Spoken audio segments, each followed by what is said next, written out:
Hello and welcome to Utpost.org, a web journal concerning foreign affairs. And welcome Johan Norberg. Thank you.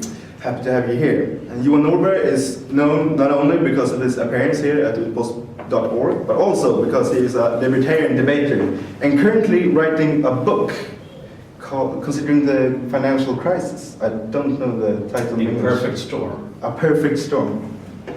Therefore, I found it very convenient to ask you a few questions about the crisis here. Sure. As it can be read and seen in all kinds of media now, many people suggest that this is actually the libertarian ideology dying and that it will cease to exist. I do think that you wouldn't agree with them. I wouldn't.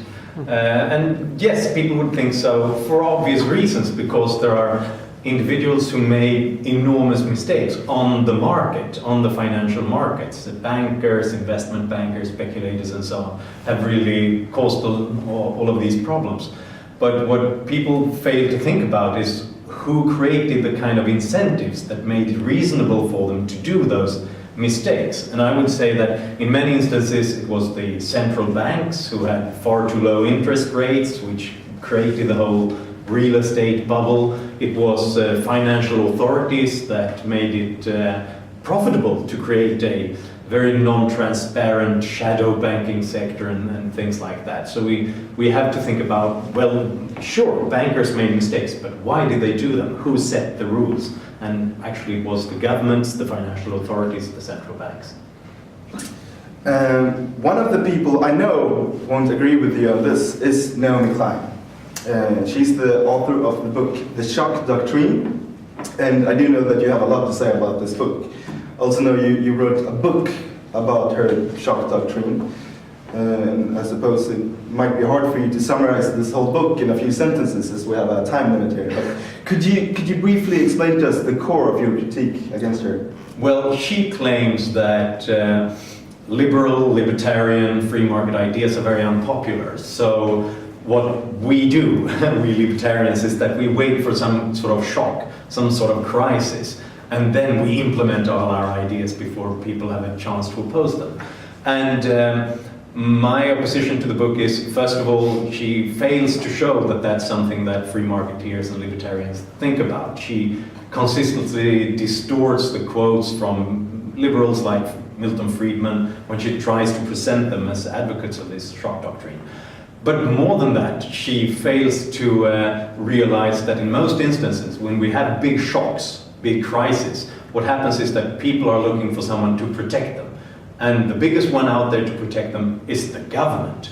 Historically, governments grow when there's a crisis. We see less free markets, we see more government intervention every time there's a crisis. That's what we're seeing now with the financial crisis. Governments all over the world use this as an opportunity to increase their powers, the means that they are at their disposal. So I would just say that the problem with Naomi Klein's book is that she thinks that this is about liberal and libertarian ideas, whereas if she wrote about a leftist shock doctrine, she would be more correct, actually.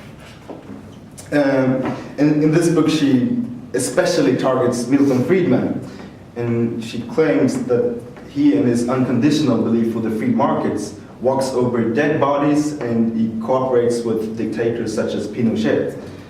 How would you answer her on that? Well, she's got a point that Milton Friedman associated with a lot of dictators, because he gave advice to everybody who was willing to listen, including dictators in communist China, communist Soviet Union and Yugoslavia, and Pinochet in Chile. So she's got a point there, and as a hardcore libertarian, I would agree that's something problematic in discussing with bad people like that. On the other hand, his thought was that if I can help their economies to work, then probably that will mean less of crisis, less of shocks in a way, and that would probably create a larger middle class that will begin to demand democratic rights. And in a way, I think that history has proven that he had a point there. And if we look at the broader thesis that liberal and free market ideas walk over dead bodies, you can see that there's a strong correlation between democracy and economic freedom. The more you reform a country economically, the the greater the chance that it also becomes more democratic. The more democratic a country becomes, the more chance that it also begins to liberalize economically. And the opposite is also true. The governments that do the kind of things that Naomi Klein is in favor of, what she calls economic nationalism, governments nationalizing companies and so on, are also the countries that are the least democratic and the most brutal when it comes to human rights, when it comes to destroying human lives. I'll make sure she gets an email with this clip then. I'm glad. I think we have time for one last question. And I think by now most people know that Johan Norberg is not a big fan of governmental intervention and regulations. But what do you think will happen in the end of the crisis, in the global economy? Do you think that the governmental interventions and regulations will increase? Do you think there will become less interventions, or do you think it will stay about the same as today?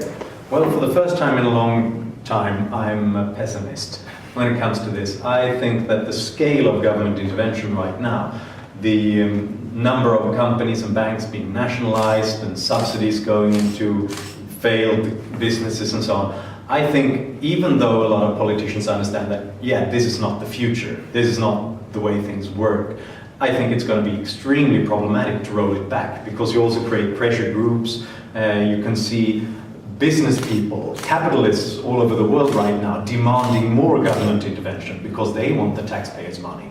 So unfortunately, we are creating right now a large pressure group for more government and more state control. So I'm afraid we'll be stuck in that situation for quite some time. On the other hand, we will also begin to see the problems, and that's why I think we'll see more of a liberal, pro-capitalist, pro-market opposition to this in the future, in the years ahead.